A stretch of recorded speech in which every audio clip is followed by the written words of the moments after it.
Welcome to this explainer. In police work, there is absolutely no such thing as a routine call. Today, we're stepping right into the shoes of a seasoned detective to deconstruct a pretty chilling after-action case review. We're looking at a chaotic Saturday evening in what's normally a quiet, upper-class lakefront neighborhood in St. Cloud, Florida. What started as a suspected domestic dispute just completely unraveled into a high-stakes crisis zone, forcing law enforcement to navigate this deadly, almost impossible maze of tactical and moral dilemmas. Imagine sitting at a dispatch console. Your headset crackles, and you hear a terrified voice say those exact words. This incredibly visceral plea from a daughter establishes our stakes right out of the gate.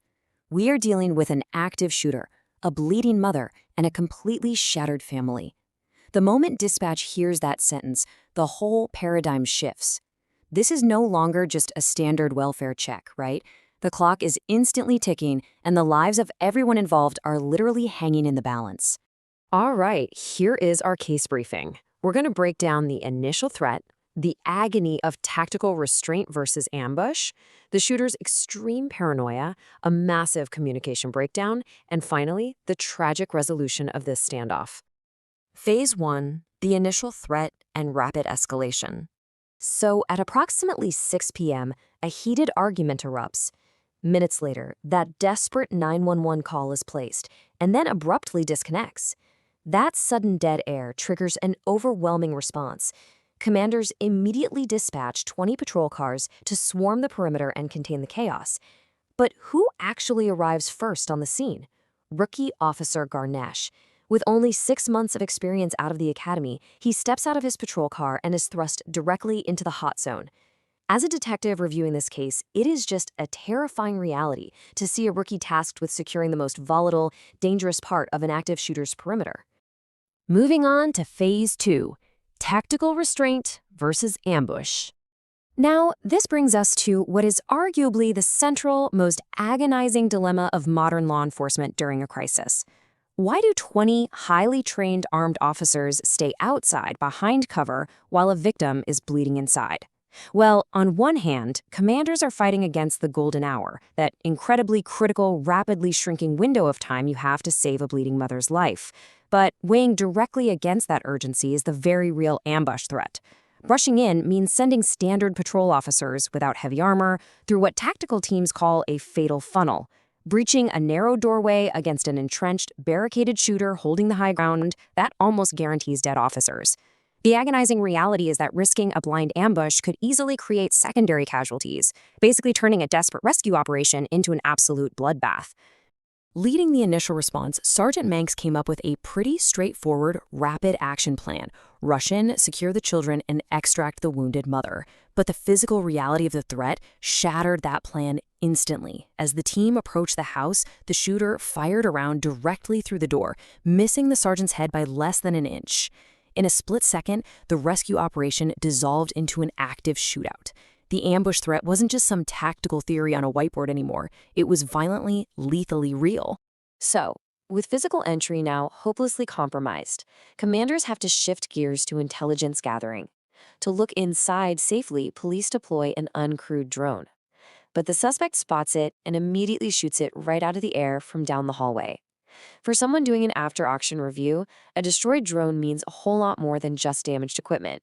It confirms to the tactical team that this shooter is heavily barricaded, surprisingly accurate under extreme pressure, and highly lethal. He wasn't just hiding, he was actively hunting targets. Phase 3.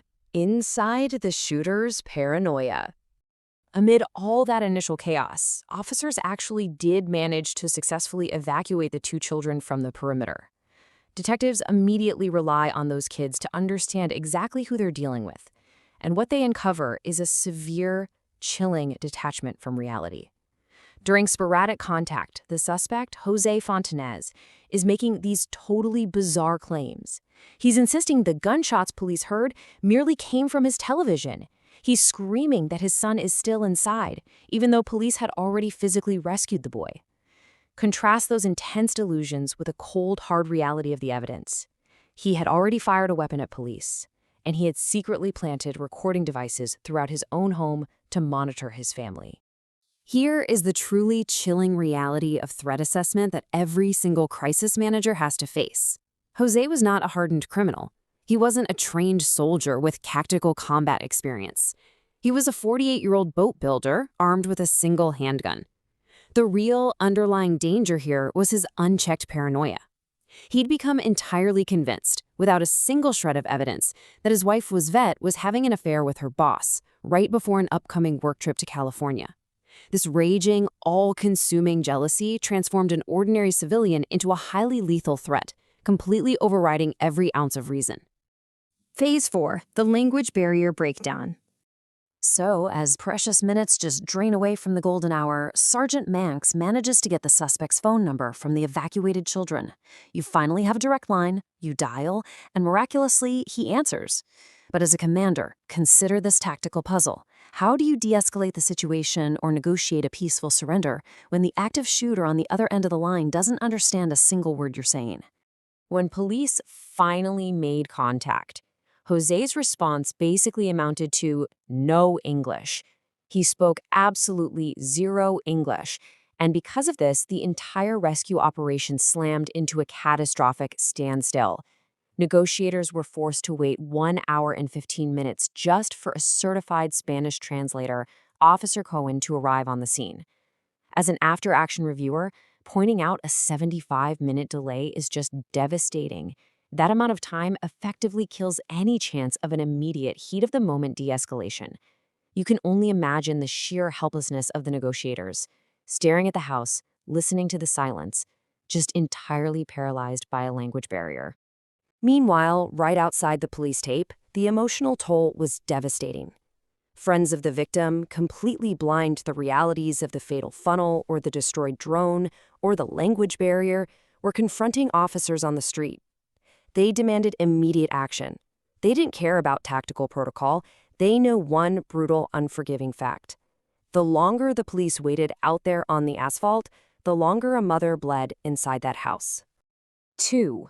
That is the total number of hours this grueling standoff lasted. Let the weight of those 2 hours really sink in for a second. That is 120 minutes of sheer adrenaline fatigue for the officers holding the perimeter. It's 120 minutes of failed negotiations, complex communication breakdowns, and draining hope for the terrified family waiting just down the street. In a medical emergency, 2 hours is an absolute eternity. Phase 5, resolution and tragic aftermath. You know, in after-action reviews, it's wild how often we find that billion-dollar tactical training is sometimes completely upstaged by raw human connection. Ultimately, it wasn't SWAT breaching the doors, and it wasn't the arrival of the police translator that broke the standoff. It was a profoundly unorthodox intervention from the suspect's own 10-year-old son. The boy successfully connected with his father by phone from outside the perimeter.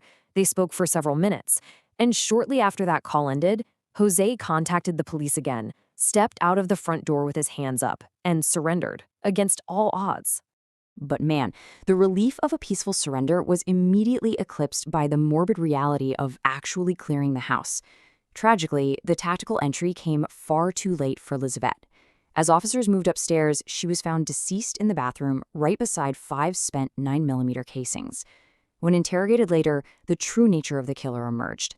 The suspect coldly admitted to detectives that he abandoned the murder weapon in that bathroom simply because he didn't want to look at her anymore.